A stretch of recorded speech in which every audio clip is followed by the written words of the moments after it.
Pada tahun 2002, Sao Paulo, Brazil sempat dihebohkan dengan sebuah kasus pembunuhan miliarder. Pembunuhan tersebut dilakukan oleh anak tertua mereka yang baru berusia 18 tahun. Padahal keluarga ini dikenal sebagai keluarga yang bahagia dan anak-anak mereka dikenal memiliki pribadi yang baik dan berprestasi. Apa yang terjadi? Mari cari tahu.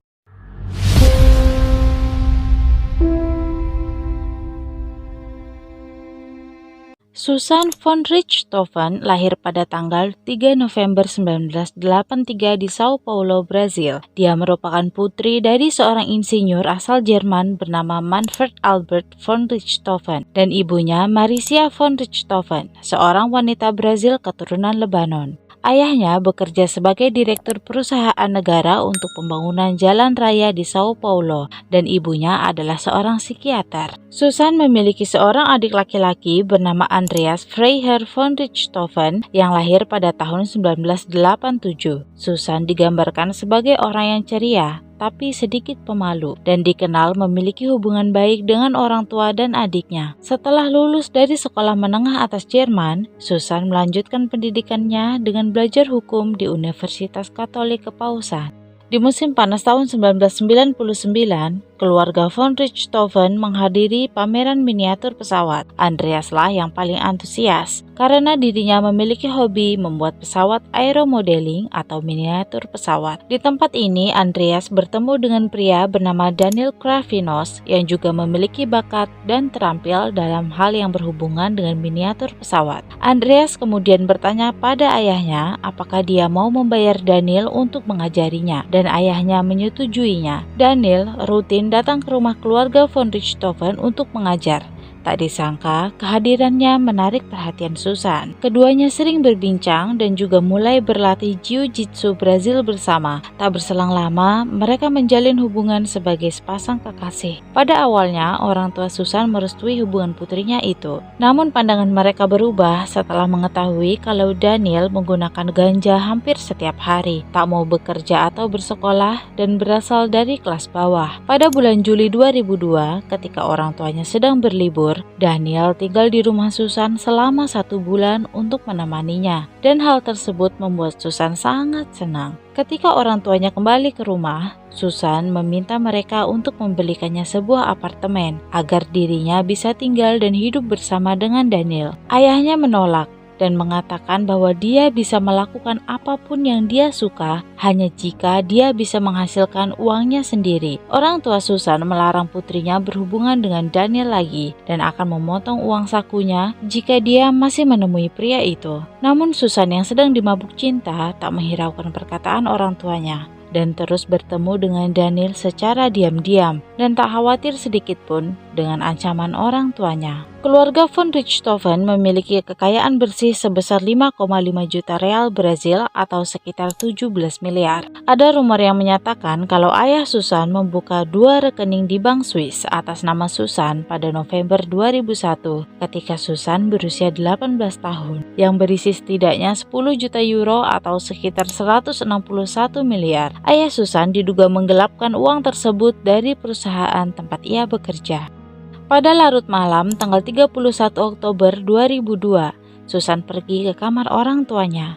Setelah memastikan kedua orang tuanya sudah tertidur, dia mematikan sistem alarm rumah dan pergi membukakan pintu untuk Daniel dan saudara laki-laki Daniel bernama Christian Kravinos yang telah menunggu di luar. Susan telah merencanakan pembunuhan orang tuanya selama berbulan-bulan. Daniel dan saudara laki-lakinya pergi ke kamar orang tua Susan di lantai atas dan langsung memukul mereka dengan jeruji besi sebelum mencekik mereka dengan handuk. Sedangkan Susan menunggu di ruang tamu lantai bawah selama peristiwa itu terjadi. Setelah melakukan pembunuhan itu, mereka mengantongi uang yang mereka temukan, lalu menyebarkan kertas di ruang kerja ayahnya dan membuat rumah berantakan. Mereka membuat seolah-olah telah terjadi perampokan di rumah itu. Ketiganya lalu pergi. Susan dan Daniel pergi ke motel, sedangkan Christian pergi ke restoran cepat saji. Di pagi harinya, Susan dan Daniel menjemput Andreas di sebuah warnet dan pulang, yang kemudian mereka menemukan kejahatan tersebut,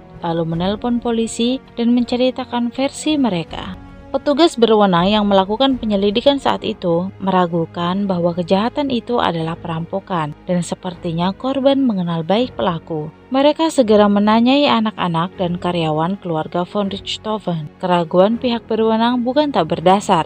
Pasalnya, selain tempat kejadian perkara yang mencurigakan dengan sistem alarm yang dimatikan dan surat kabar yang tersebar secara teratur seolah-olah telah dirancang, tetapi juga perilaku Susan yang terlihat tidak peduli atas peristiwa yang menimpa keluarganya. Dia terlihat di kolam renang rumah bersama Daniel sehari setelah pembunuhan dan merayakan ulang tahun ke-19 bersama teman-temannya hanya beberapa jam setelah pemakaman orang tuanya. Penyelidik berasumsi bahwa mungkin Susan dan Daniel terlibat dalam kejahatan ini. Segera, mereka juga mengetahui kalau Christian, kakak Daniel, membeli sebuah sepeda motor beberapa hari setelah pembunuhan dan membayarnya dengan uang tunai dalam pecahan 100 real Brazil. Padahal harga motor itu jauh di atas tingkat pendapatan penghasilannya. Beberapa hari kemudian, pada tanggal 9 November 2002, Susan, Daniel, dan Christian ditangkap dan Susan telah mengakui pembunuhan itu. Susan dibebaskan dari penjara pada Mei 2005 ketika Mahkamah Agung mengabulkan habeas corpusnya. Habeas corpus adalah pemberian hak bagi tersangka untuk melaporkan penahanan atau pemenjaraan yang melanggar hukum kepada sebuah pengadilan dan meminta agar pengadilan itu meninjau apakah penahanan itu sesuai dengan hukum atau tidak. Susan menjadi tahanan rumah selama proses itu berlangsung. Persidangan ketiganya dijadwalkan pada tanggal 5 Juni 2006 dengan dakwaan pembunuhan tingkat pertama. Namun pengadilan ditunda dan dimulai kembali pada tanggal 17 Juli. Susan dan Daniel yang pada awalnya saling mendukung dan membantu, kini berbalik saling menyerang.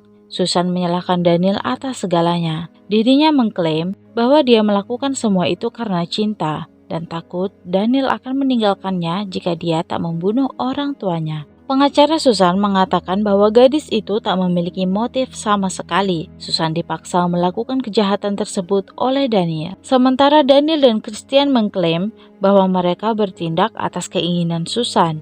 Dalam persidangan, Christian mengklaim bahwa Susan mengaku kalau dia telah dilecehkan oleh ayahnya. Namun penyataan tersebut disangkal oleh Susan dan adiknya. Bagian lain dari motifnya mungkin adalah kekayaan orang tuanya yang diperkirakan sekitar 17 juta real Brazil atau sekitar 51 miliar yang akan ia dapatkan jika orang tuanya meninggal. Seperti yang dikatakan oleh jaksa penuntut, Susan ingin mendapatkan uang dan aset yang diperoleh dengan susah payah oleh orang tuanya. Dia menginginkan kebebasan dan kemandiriannya tanpa harus bekerja untuk itu. Pada Juli 2006, Susan dan Daniel dijatuhi 40 tahun penjara dan Christian dijatuhi 38 tahun penjara. Pada tanggal 11 Januari 2023, Susan dibebaskan dalam masa percobaan setelah ditahan selama 16 tahun. Dukung channel ini dengan share ke teman-teman kamu dan jangan lupa untuk klik tombol subscribe dan nyalakan loncengnya. Terima kasih.